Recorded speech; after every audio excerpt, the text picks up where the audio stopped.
Assalamualaikum warahmatullahi wabarakatuh. Ketemu lagi dengan saya Ikhwanul Muslim dalam mata kuliah Pancasila. Pada video kali ini saya akan membahas salah satu peristiwa penting dari proses perumusan Pancasila. Apa proses peristiwa penting itu? Ya, betul, Piagam Jakarta. Nah, peristiwa penting ini sangat perlu untuk kita ketahui karena kurang lengkap rasanya ketika kita berbicara tentang fase perumusan dari Pancasila kalau kita melewatkan dari peristiwa penting yang memang menjadi sejarah dari perumusan Pancasila di negara kita.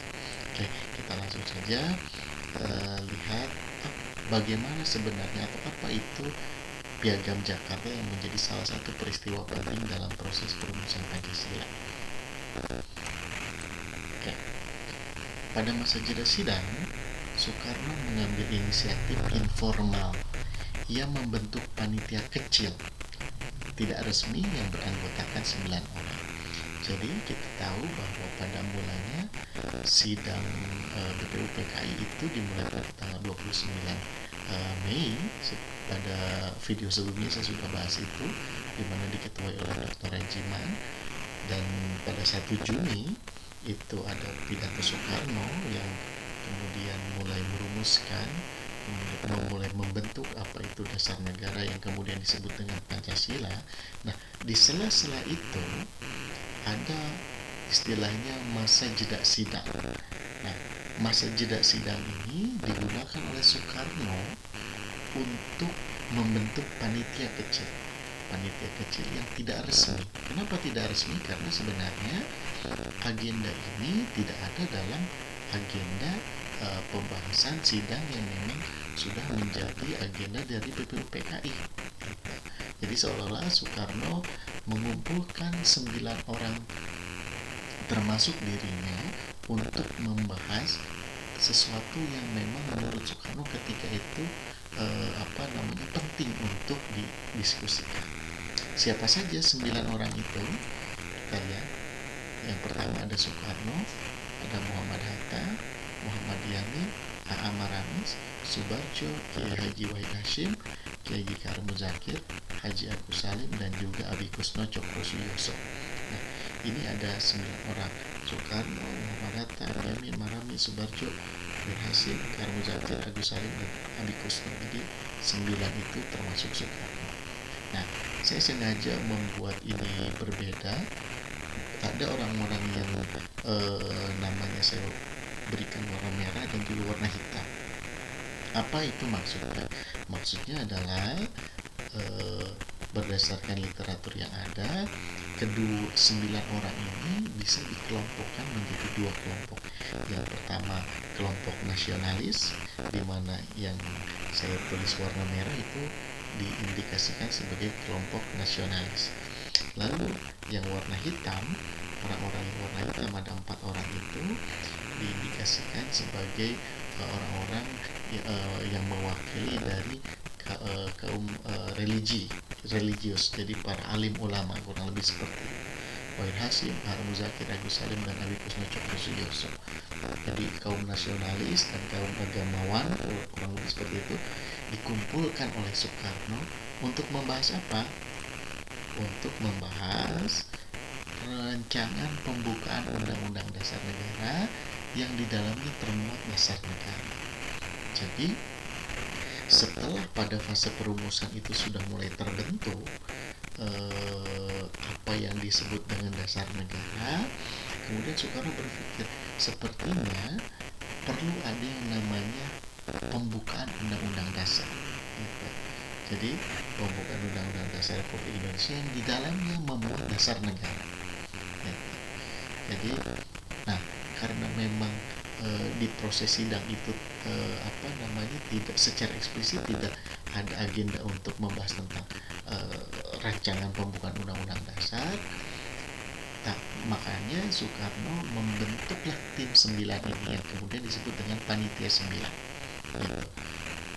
Ayo mari kita bertemu, berdiskusi, kita susun rancangan pembukaan undang-undang dasar, rancangan pembukaan konstitusi negara yang nanti di dalamnya itu memuat dasar negara kita. Oke, singkat cerita, panitia ini berhasil merumuskan dan menyetujui rancangan pembukaan undang-undang yang kemudian ditandatangani oleh setiap anggota panitia 9 pada 22 Juni. Jadi pasca Soekarno berpidato tanggal 1 Juni, kemudian ada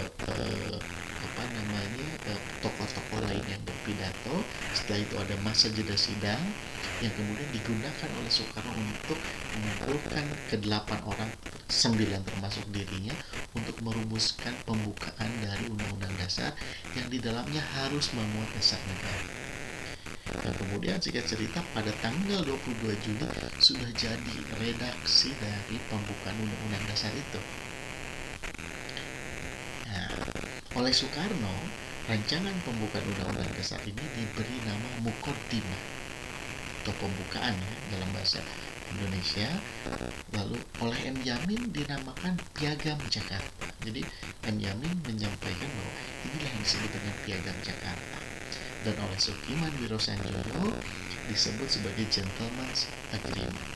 Nah, singkat cerita kemudian dipilihlah nama Piagam Jakarta. Jadi kesepakatan ini disebut sebagai Piagam Jakarta. Bagaimana isinya? Nah, ini lihat. Kita lihat. Ini adalah rumusan Piagam Jakarta, rumusan pembukaan Undang-Undang Dasar 1945 yang di dalamnya memuat dasar negara. Saya baca. Piagam Jakarta, bahwa sesungguhnya kemerdekaan itu ialah hak segala bangsa, dan oleh sebab itu maka penjajahan di atas dunia harus dihapuskan karena tidak sesuai dengan pri kemanusiaan dan pri keadilan, dan perjuangan pergerakan kemerdekaan Indonesia telah sampailah kepada saat yang berbahagia dengan selamat sentosa mengantarkan rakyat Indonesia ke depan pintu gerbang negara Indonesia yang merdeka, bersatu, berdaulat, adil, dan makmur. Atas berkat rahmat Allah yang Maha Kuasa dan dengan didorongkan oleh keinginan luhur supaya berkehidupan berkebangsaan yang bebas, maka rakyat Indonesia menyatakan dengan ini kemerdekaan.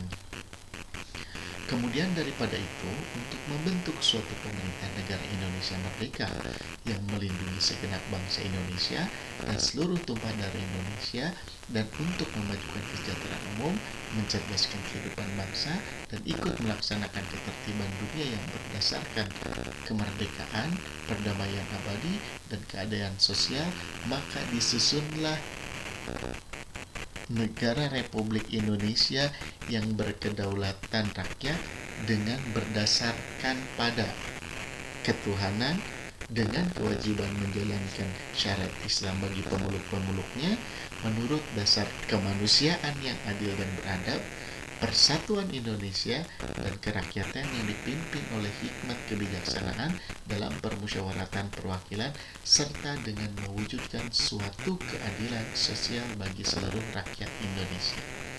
Jakarta, 22 Juni 1945. Ini adalah redaksi Piagam Jakarta yang pada ketika itu difungsikan, diniatkan untuk menjadi pembukaan dari Undang-Undang Dasar 1945. Disepakati tanggal atau ditandatangani tanggal 22 Juni oleh panitia 9 itu.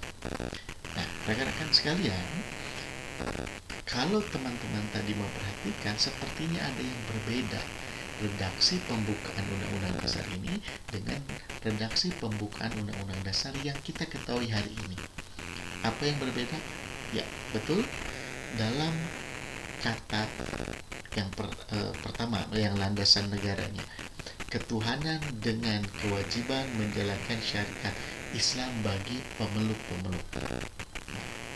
Jadi ada 7 kata: ketuhanan dengan kewajiban menjalankan syariat Islam bagi pemeluk-pemeluknya. Ada 7 kata.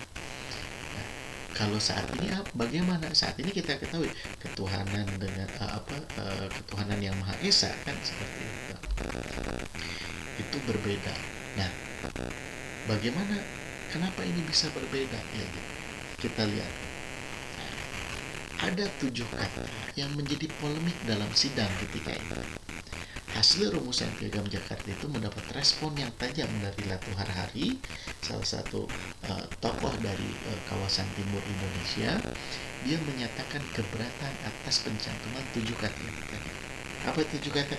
Dengan kewajiban menjalankan syariat Islam bagi pemeluk-pemeluknya. Bahkan selanjutnya dalam proses berbagai literatur disebutkan, ada yang menyampaikan bahwa apabila kata tersebut masih dicantumkan dalam sebuah dasar negara, maka perpecahan di bangsa ini akan terjadi. Wah, ini luar biasa sekali ini. Indonesia belum merdeka ketika itu, tapi sudah dapat ancaman disintegrasi bangsa, gitu, perpecahan dari bangsa karena adanya 7 kata ini. Nah, singkat cerita rekan-rekan sekalian, ada beberapa pihak yang tetap ingin untuk adanya 7 kata tersebut, tapi satu pihak lainnya ingin 7 kata itu dihilangkan. Artinya ada dua kubu yang saling tarik menarik kepentingan, kurang lebih seperti itu. Nah, singkat cerita, atas dasar kebesaran hati para tokoh bangsa ketika itu, maka kesepakatan yang dalam Piagam Jakarta itu dihapuskan. Gitu. Kesepakatan yang mana yang dihapuskan? Yang 7 kata itu.